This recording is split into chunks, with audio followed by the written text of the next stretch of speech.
Hare Krishna. Welcome again to our evening katha.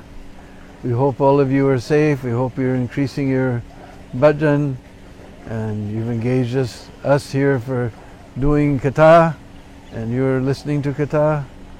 So we thank you all. We hope praying for your safety. So today we'll continue our Vrindavan Temple's Prikrama. And to start, we'll sing one of the most favorite songs of Prabhupada, that wherever he went in the world, he used to chant this song before his pravachan. So you all know this song very well. Jaya Radha Kunja Bihari, Jaya Radha Madhava Kunja Bihari, Gopi Jana Vallabha Giri Bharadhari, Gopi Jana Vallabha Giri Bharadhari, Yashoda Nandana Brajajana Ranjana, Yashoda Nandana Brajajana Ranjana, Yamuna Tiravanachari, Yamuna Tiravanachari, Jaya Radha Madhava Kunja Bihari, Jaya Radha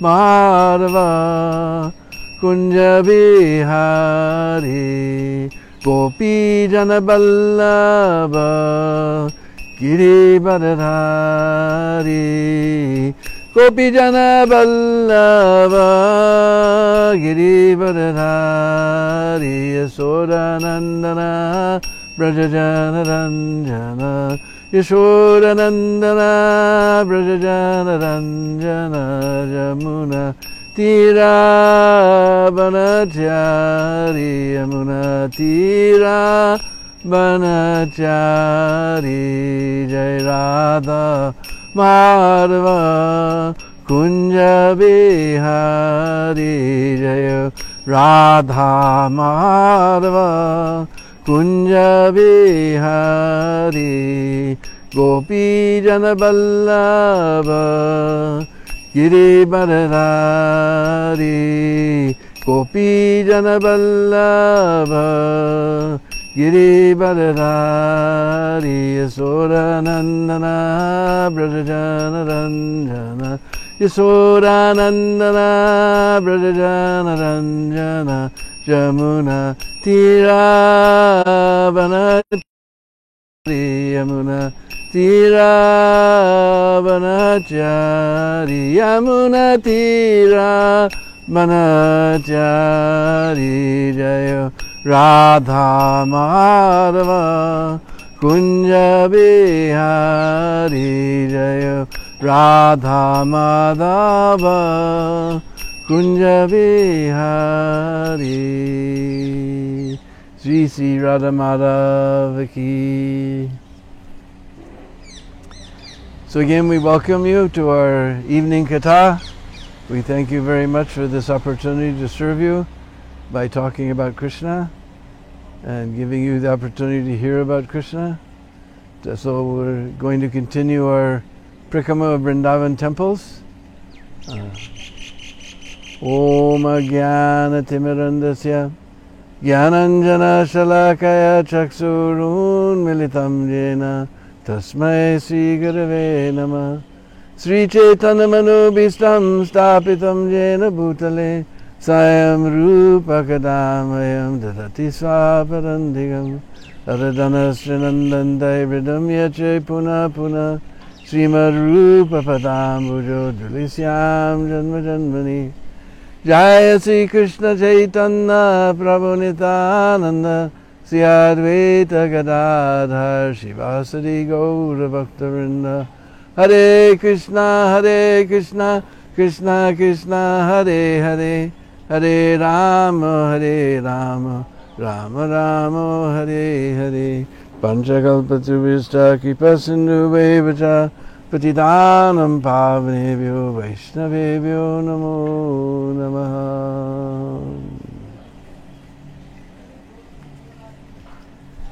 So we left off yesterday at Banke Bihari. Bolo Sri Banke Bihari Lal Ki Jai. For those who don't know, Banke means crooked. Because Krishna, he's Tribanga, bent in three places. So Banke Bihari Lal. So we come out of the temple and we go through very crowded lane with everybody selling the most famous sweet of Vrindavan, pera. Both sides of the way there's peras being sold. And we come out to the main market and everybody's selling lassi. So then we turn left and we continue with our kirtan party. Just before we turn right, there's a small little shrine. There's a temple of Daoji, Balaram. Then we turn right into Atkamba Bazaar. And you have to know where the turn is. And there's a three-eyed Nrsimha temple. You turn left and you go ahead a little ways. And on the left side, there's a three-eyed Nrsimha. I don't know anything about why he's got three eyes, but in Srimad Bhagavatam, there's one verse where it's all tree, Lokinath, tree this, tree that, tree Yogeshwar, something, tree Yugi. And in the purport, it mentions this three-eyed Nrsimhadev. So, very large deity, very small temple. So we'll pay our obeisance to Lord Nrsimhadev and pray for his protection, that all our dear and loved ones and everyone for that matter be safe from this horrible curse that has fallen upon the world. So then we come back out to the bazaar again and turn left and go down a little ways, and we turn. Then first of all, just before we turn to the left, they go into a small alley. Small alley means gully. And this gully we call Kunj Gali, because this is where Seva Kunj is.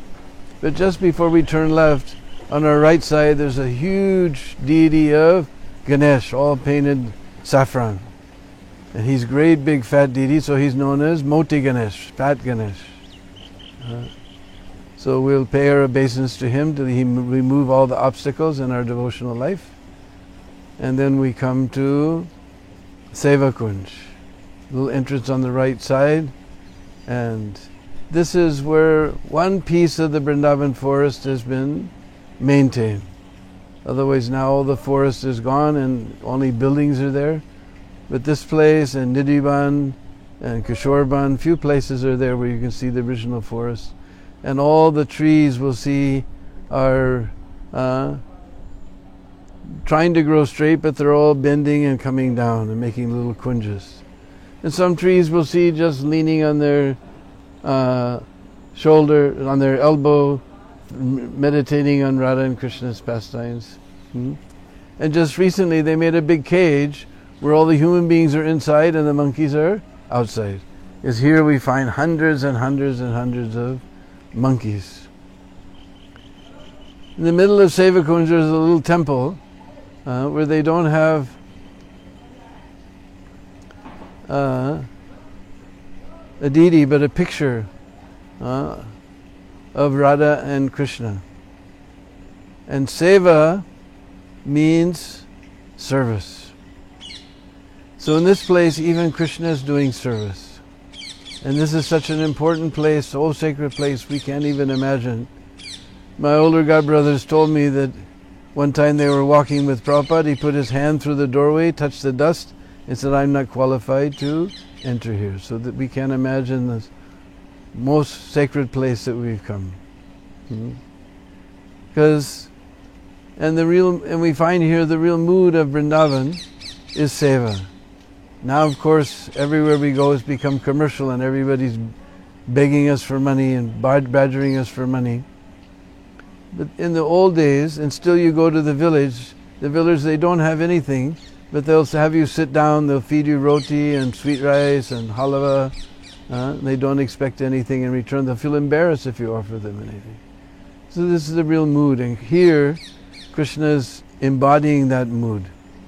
Because during the rasa dance, Seva Kunj is where Radharani and the Sakhis became tired of dancing and dancing.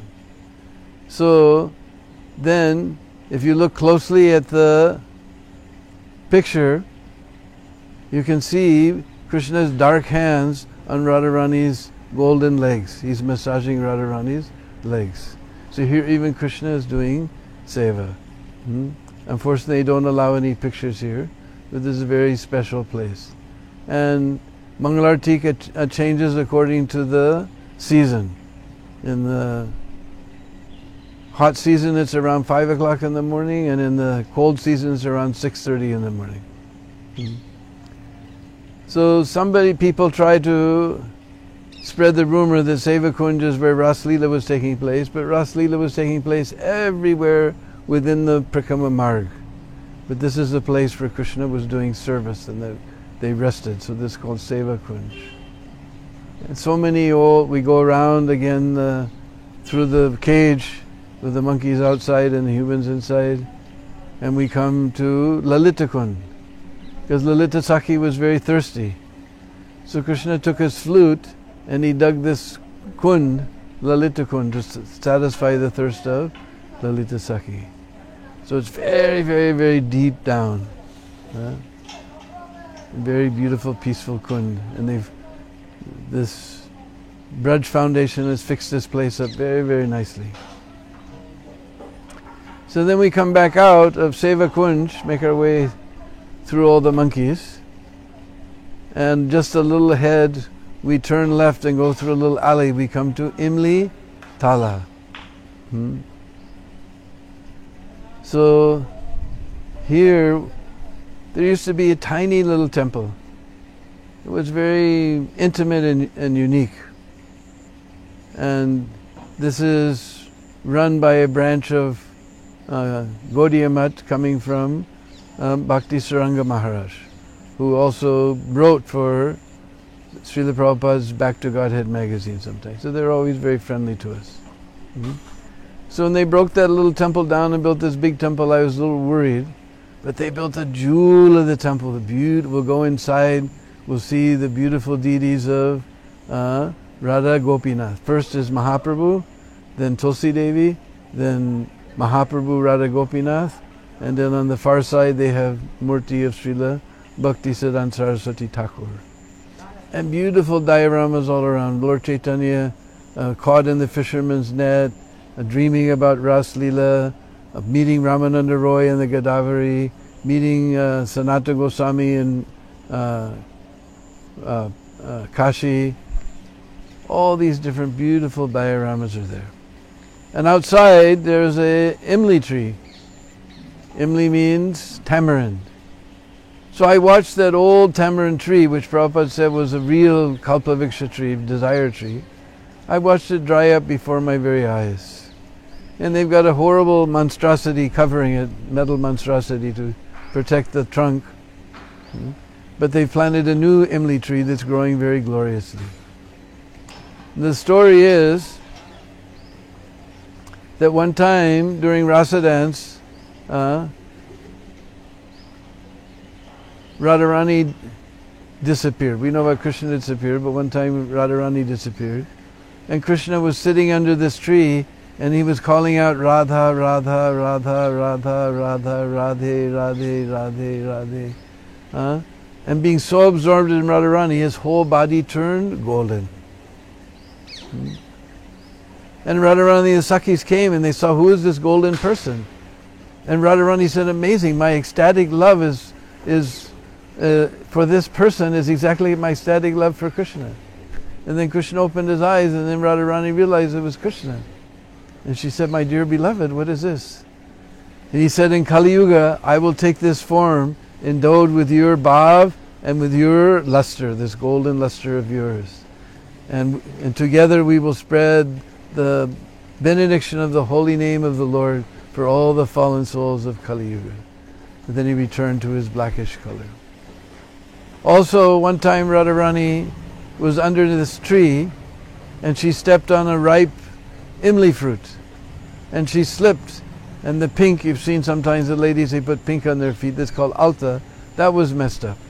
And Radharani became a little upset, so she cursed that the Imli fruits in Braj will never ripen.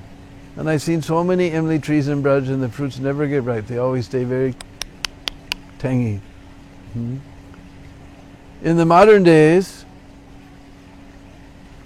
it's described in Chaitanya Charitamrita that Mahaprabhu used to come, he was staying at a Kurgat, and he would come to Keshigat and Imli Tala and all these places during the daytime, and it's described that he would sit under that same Imli tree and chanting Hare Krishna, Krishna Krishna, Hare Hare, his whole, being so absorbed in Krishna, his whole body turned blackish.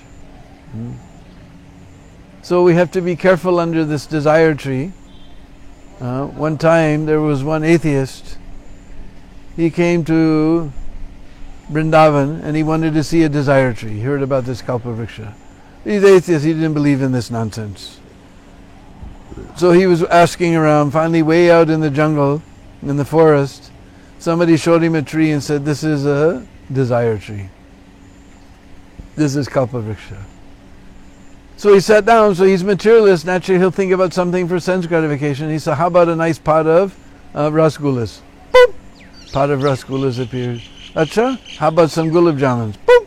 Pot of gulab jamuns appeared.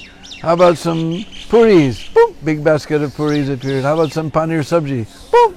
How about some kachoris? Boop! How about some samosas? Boop! Like this, chutney. Boop! So he had a big feast. So he enjoyed his senses there in the jungle underneath the tree. And you know, after you eat a big feast, what happens?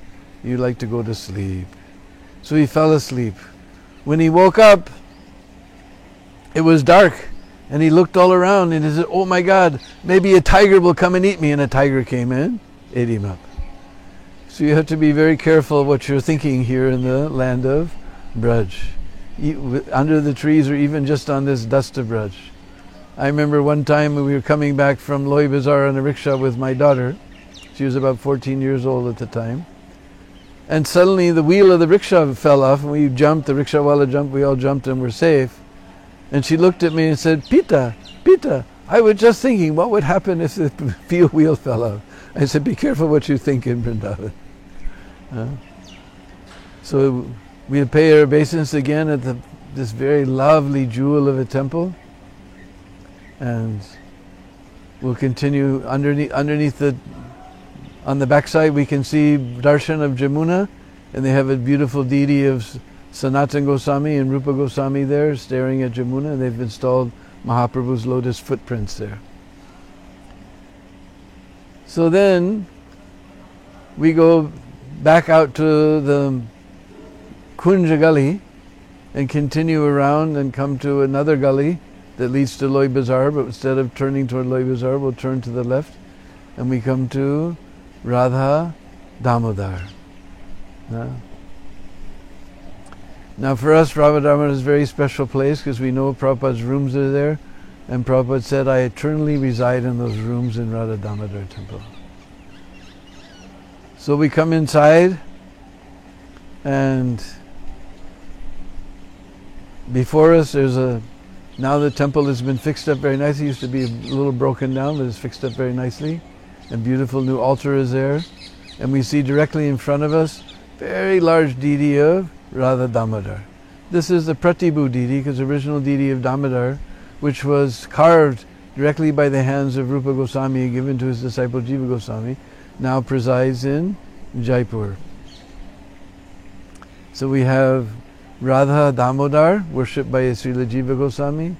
Then there's Radha Vrindavan Chandra on the left side, or Lalita Sakhi. Then Radha Vrindavan Chandra of Krishnadas Kaviraj. These are also Pratibhu. Then on the right side, our right side of Damodar is Radha Madhav of Jayadev Goswami. And further right is Radha Chal Chicken of Bhugarbha Goswami. And there they have this special Shila we talked about the other day, that Shila, Govardhan Shila that Krishna directly gave to Sanatana Goswami. So usually right after Artik, then the Pujari is covered with a cloth. He takes off the cloth, you can see Krishna's footprint, his calf footprint, his cowherd stick footprint, and his flute print in this Shila. And then we just go out the left side. There's a courtyard with so many samadhis. First is the samadhi of Srila Jiva Goswami, which has been fixed up very nicely. And then next to Jiva Goswami is the actual samadhi of Krishnadas Kaviraj Goswami. Then a little ahead we'll find the samadhi, Pushpa Samadhi of Srila Bhaktisiddhanta Saraswati Thakur. And this remained half finished for many, many years till our friend Achyuta Prabhu, who was working on Prabhupada's samadhi and access to lots of marble, and he knew how to deal. Somehow he managed to get the favor of the Goswami, and he managed to finish this beautiful Pushpa Samadhi for Srila Bhaktisiddhanta Saraswati Thakur, with his whole mantra on the side, giving our whole parampara. It's carved on the one side. Then we go around, so many other samadhis are there. We come to the samadhi of Raja Birhambir. Remember that somebody stole all the books of the Goswamis, and Srinivasacharya got them back. That was Raja Birhambir. So his Pushpa Samadhi is there along with his queen. And then we come down to what used to be a very beautiful place. Now it's all covered up and big buildings are going up. But we come to the samadhis of Samadhi Mandir and Bhajan Kutir of Srila Rupa Goswami. And here we may wonder, Rupa Goswami's deity was Radha Govinda, but at that time Radha Govinda was in construction, so his samadhi and his Bhajan Kutir were here. And Prabhupada said this space in between these two buildings, the samadhi and the Bhajan Kutir, is the most sacred place in the entire universe. And then there's a little depression in the ground and dust is there. They say this is where the Goswamis used to wash their feet before they would take prasadam and after prasadam. So we can take some of that very auspicious dust on our head. For those dust collectors, you can take your little bottle and take some of this dust. Then going around, we see there's the samadhi of Bhugarbha. He was a good friend of Lokanath Goswami. He used to do his bhajan in the earth, in a hole in the earth, cave. So Bhu, we know, means earth, and Garbha means like a womb. So he was like in the womb of the earth, so he became known as Bhugarbha Goswami. And he associated with Lokanath Goswami. Then we come out and we turn left in the courtyard of the main temple, and there's some little stairs that goes up to the Bhajan Kutir of His Divine Grace, A.C. Bhaktivedanta Swami Srila Prabhupada, where Prabhupada said, I eternally reside there. So on our right side is Prabhupada's room, mainly kept almost like it was from the very beginning. And of course now there's a rope bed there. That was when Prabhupada came back from the West. He stayed, that rope bed was there, but this chair is there, and so many things are there. He's sitting writing letters, or writing Srimad Bhagavatam. And then there's a little patio. On the left side is Prabhupada's kitchen and prasadam room. And there's a window where you can look outside and see Srila Rupa Goswami's Samadhi Mandir. In fact, Prabhupada told that one time he was thinking how to go to the West, and Rupa Goswami and Jiva Goswami, they all appeared to him and said, don't worry about a thing, you just go, we'll take care of everything. So this is the most sacred place. Whenever I go there, this is the most inspiring place to sit for a while and think of Prabhupada thinking about coming to the West to save useless souls like us. Is a very inspiring place. So paying thousands and thousands of dandavats in the dust of this holy place, we'll go down, we go back outside and turn left, we come to the temple of Sringar Bhatt or Nityananda Bhatt. This is where Lord Nityananda stayed when he was in Vrindavan. It's actually quite a large temple. You have to go way back down. There's a big archway on the main road, then you go through that little alleyway way down and it gets dark and you come out the other side, and then there's a big rather large temple there. And they have beautiful Gaura-Nitai deities and very interesting Jagannath deities. Smaller Jagannath deity down below, Gaura-Nitai are above, very beautiful, recently renovated. And then in the courtyard there's a little shrine where you can see a picture, because this is known as Sringar Vat, because here Krishna was doing the Sringar, the decoration of Radharani's hair. So there's a beautiful painting there. And the little shrine with the trunk of that old original butt tree, butt means banyan tree. They planted a new tree with a branch from the old one that blew down in a windstorm. And then behind the shrine where Krishna is doing the Sringar of Radharani, there's a little temple with just dust. In fact, this is a dust mandir, because the pujari got dreamed that he should make a temple to the dust of Braj. Because this Braj dust, even with all the opulence of Vaikuntha, you cannot buy 1 grain of this dust. So we'll take some of that dust on our head, and we'll go back out passing Radha Damodar temple, then we go through Loi Bazaar, and we have to wind around quite a bit, and we finally come to the temple of Radha Raman. Now this, and nearby is the Bhajan Kutir and Samadhi Mandir of Srila Gopal Bhatta Goswami. That time he was just sitting under a tree. That original tree is there. There's a little shrine, and he was doing his bhajan. And when he got the news that Mahaprabhu had left this world, he was so broken. He couldn't stay any longer in Braj even. He decided to go to Muktinath. On the way to Muktinath, he stopped in Saharanpur, and there was one Mahesh Pandit. And he asked him for one of his sons. I can't remember if it was Damodar or Gopinath. I get them mixed up all the time. So one of them went with Gopal Bhatta all the way up to Muktinath, helping him along the way.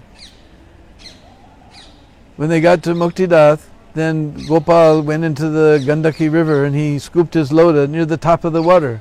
But when he looked inside, there was 12 shalagram shilas in his lota. He said, "What is this?" He poured them back out, again scooped from the top, again 12 shalagrams were there, again he dumped out. And third time when he saw these shalagrams there, he thought this must be something special, so he kept them.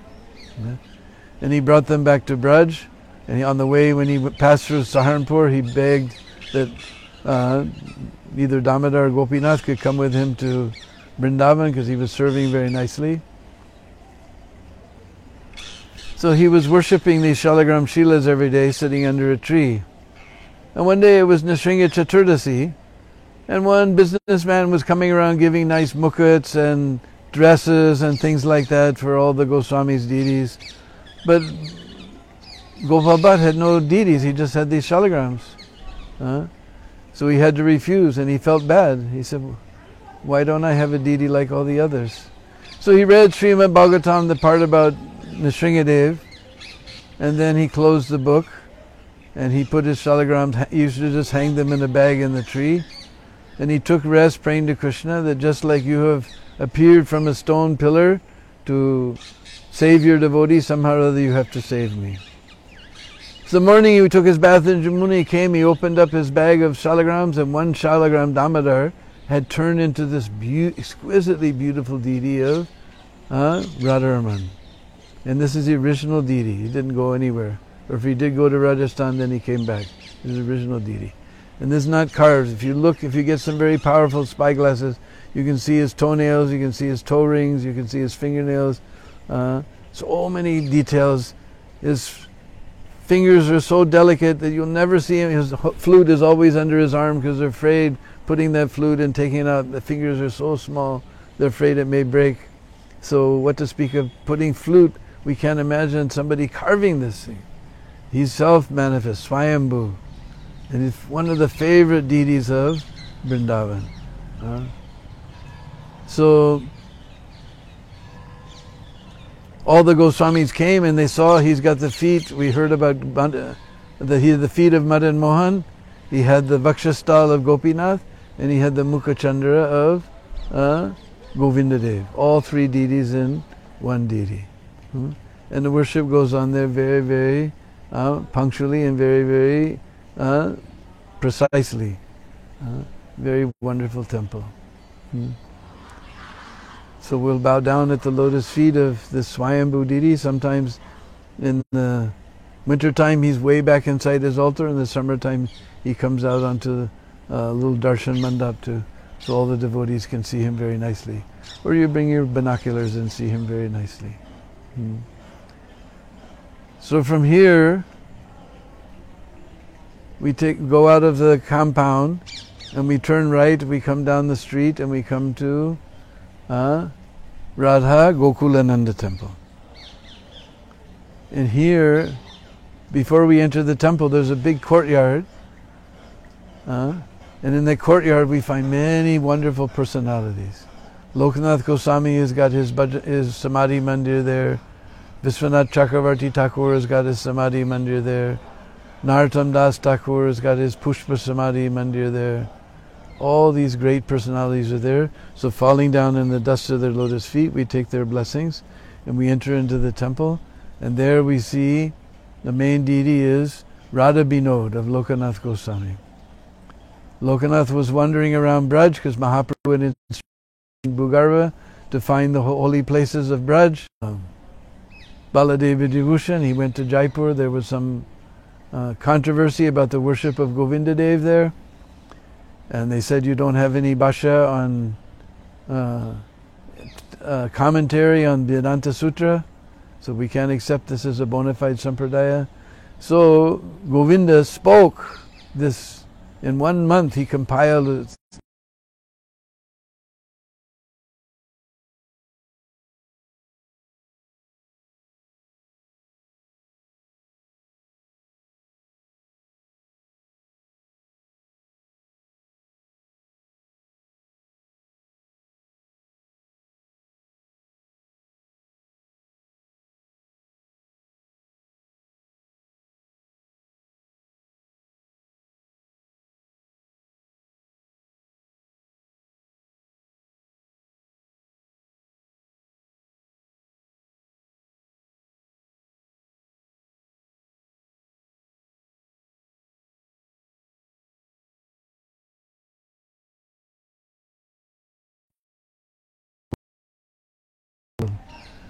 So Vishwanath Chakravarti, we heard, had his Samadhi Mandir there. So the little tiny solid silver deity of Gokulananda is there. And then on the far left side, our left side, is a deity of Mahaprabhu that belonged to Narottam Das Thakur. And then on a little pillow, there's a special Govardhan Shila that was given to Raghunath Das Goswami. That Mahaprabhu had taken that Shila and he used to chant, and his thumbprint has come in that Shila. So that beautiful deity is like Govardhan Shila is there. It's a very special place. So offering our obeisances to all these wonderful Thakurjis, we go all the way out again past Radharaman temple. We go down the little alleyway and around the corner we come to Radha Gopinath. There's a big long pathway in, and we go through several doorways, and finally on our right side there's a small temple that's the original temple. But later, about 175 years ago, a brand new temple was made, and of course the original Gopinath has gone to Jaipur. But this is the Pratibhu deity, very, very charming deity of Gopinath. And here, the amazing thing, we find on Gopinath's left side, instead of Radharani being there, our right side, Gopinath's left side, we have a Nanga Manjari. And on the right, on the Thakurji's right side is Radharani. She's usually on the left side, but here, because they tell the story that one time Ma Janava came there, and she was dancing in Artik, and suddenly Gopinath leapt off the altar, scooped her up, and leapt back on the altar and shut the curtain. And when they opened the curtain, and Ma Janava had disappeared. So her Braj form is Ananga Manjari, the little sister of Radharani. So always in any temple connected with this Gopinath temple, we find this situation, that instead of Radharani on Krishna's left side, we have Ananga Manjari, and on Radharani, on Krishna's right, Gopinath's right side, we have Radharani.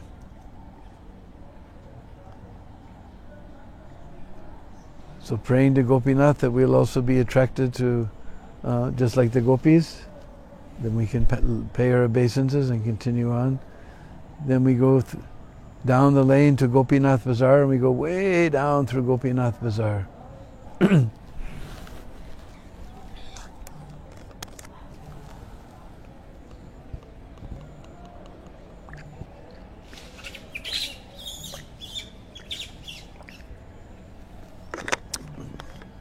Oh, we forgot to tell Gopinath is the deity of Madhu Pandit Goswami.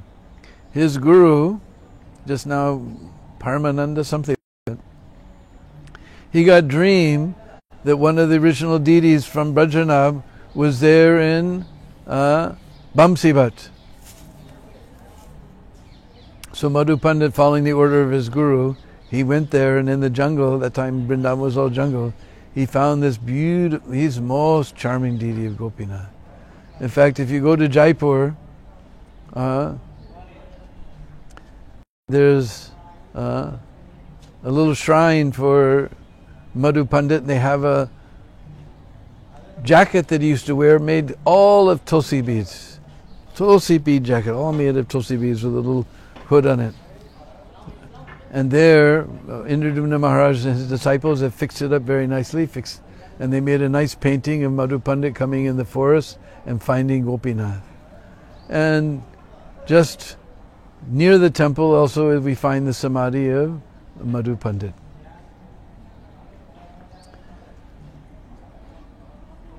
So from here we go through the Gopinath Bazaar. Way down the bazaar we find many little shrine with many steps.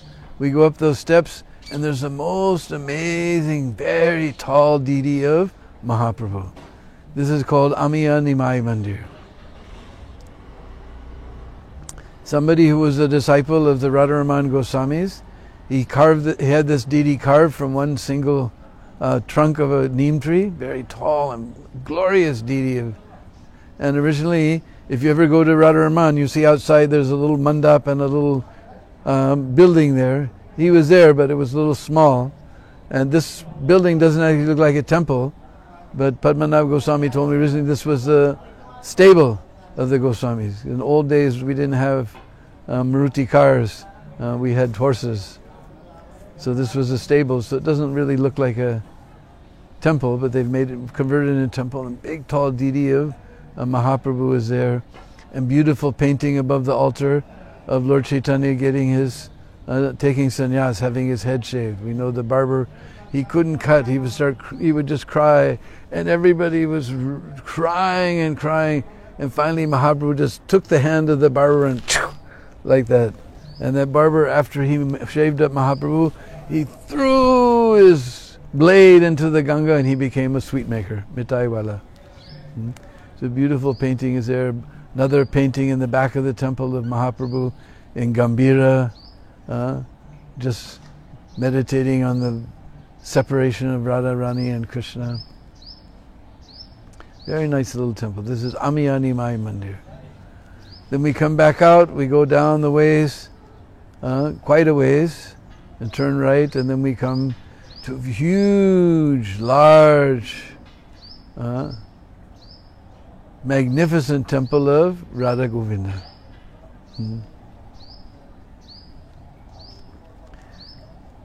And it's very imposing, and it's very interesting architecture, because it's in the shape of a cross. We never see shape of a cross like that in any Indian architecture, but they combined, it's very original Indian architecture and some Western ideas mixed in, that's sort of shaped like a cross, and a huge, enormous dome over everything.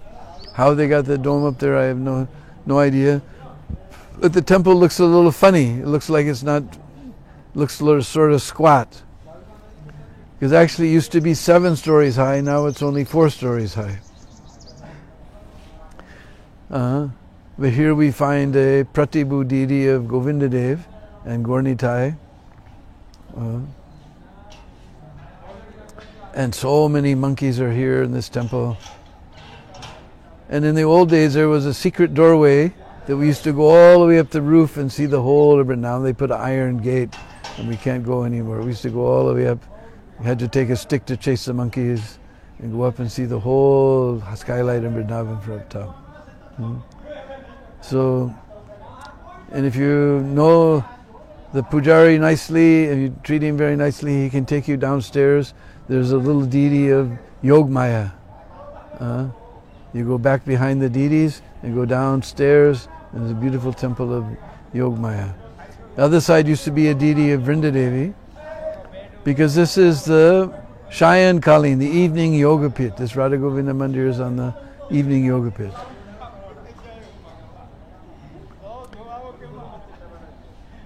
Where all the Radha and Krishna and the gopis have very special, only the most confidential Sakhis and Mandiris can meet. So this is Yoga Pit.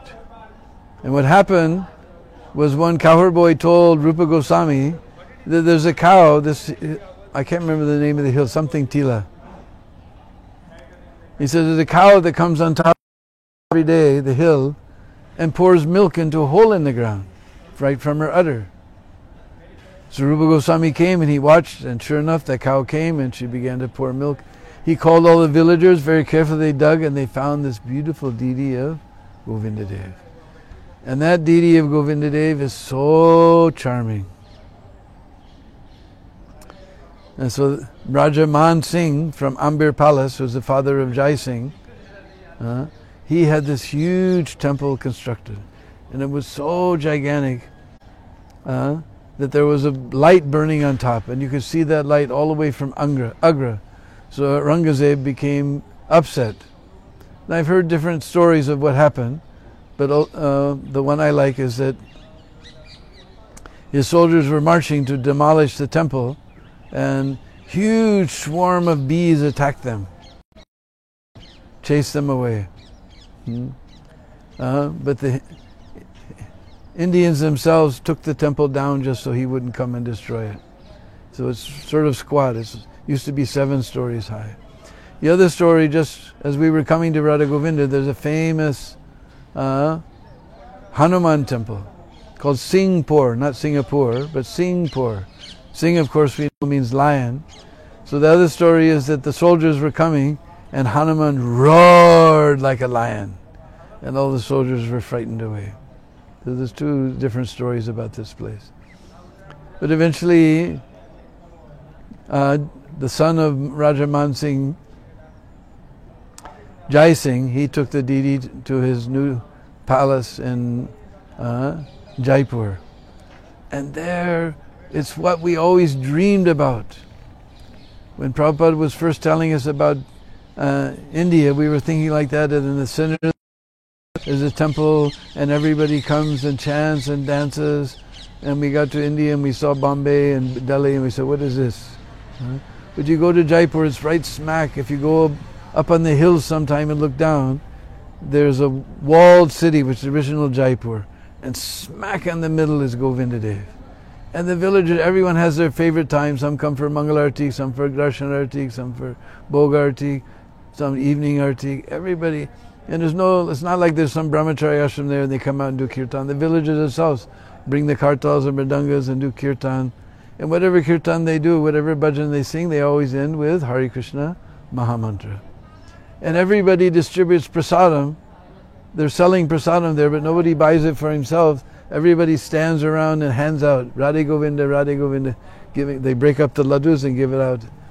And everybody's spontaneous, you see spontaneous love of Krishna.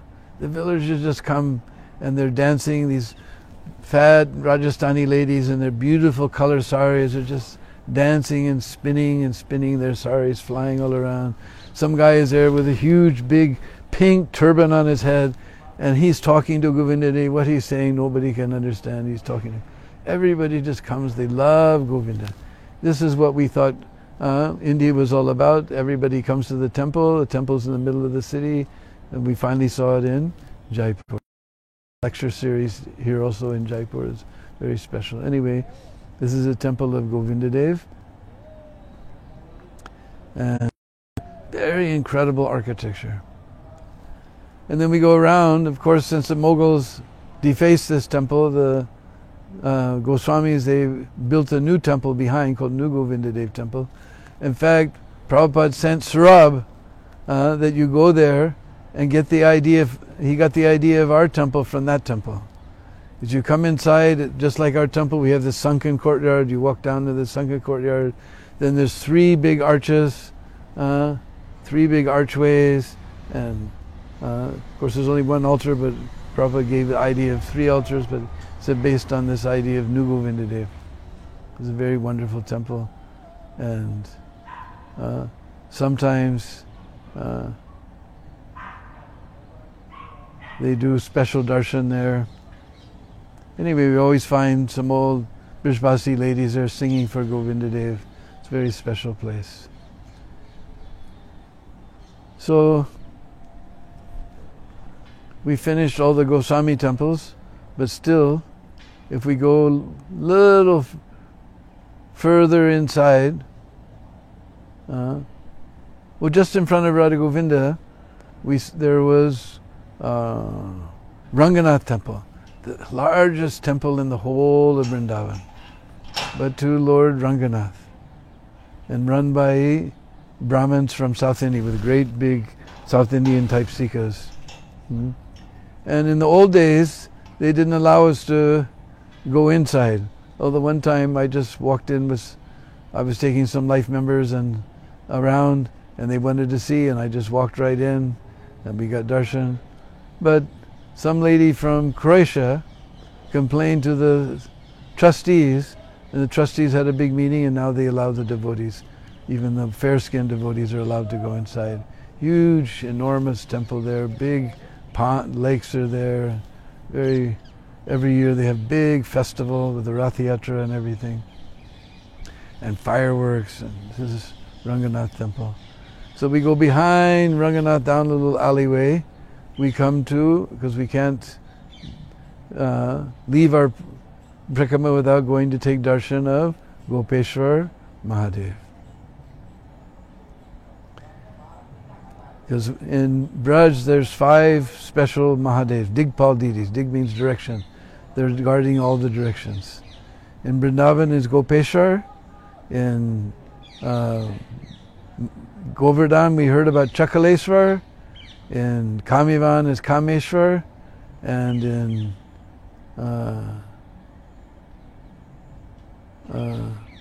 Mathura is Bhuteshwar.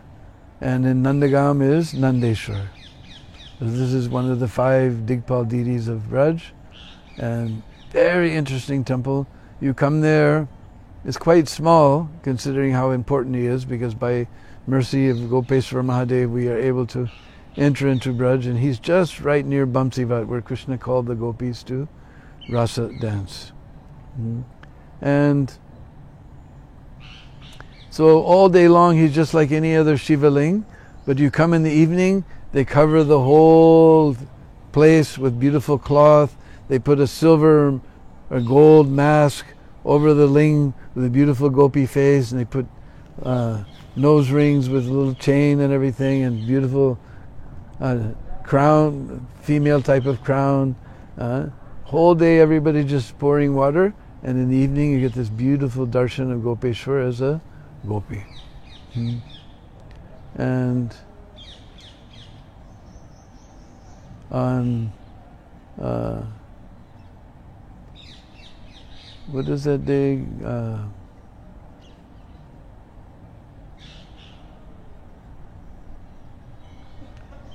Navratri, not Navratri. What is it? Shivratri. You have to be very careful because these people come all the way from Hardwar, wherever they have their favorite place on the Ganga. They bring water in these little paper-thin, pastel-colored flasks. Huh? And they carry this special thing, I think, kabadia. And they never let it sit on the ground. They have to hang it in the tree, and they sleep wherever they are. And they come, and on Shivratri day, they come and pour the water.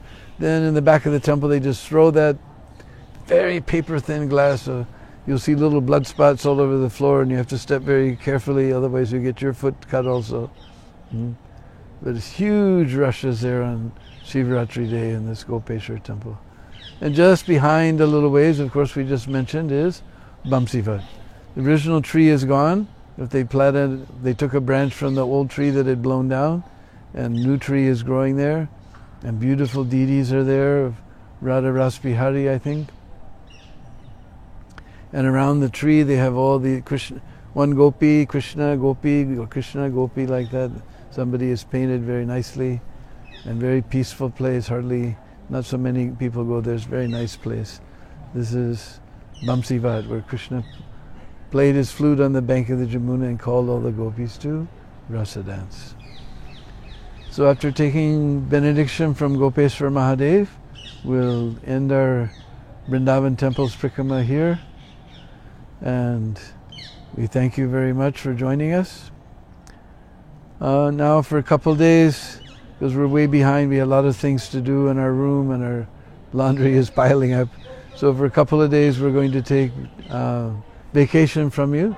So after 2 days, tomorrow and next day, there won't be any katha. Then after that we'll again continue our series. Because we've been going, this is 10 days straight. I don't know how many days altogether, but we've been going for 10 days straight. So we have lots of things to do. So for a couple of days we'll take a vacation from you, and then we'll be back with you again. How many people? 96. Okay. Stay safe, stay Krishna conscious. Hare Krishna.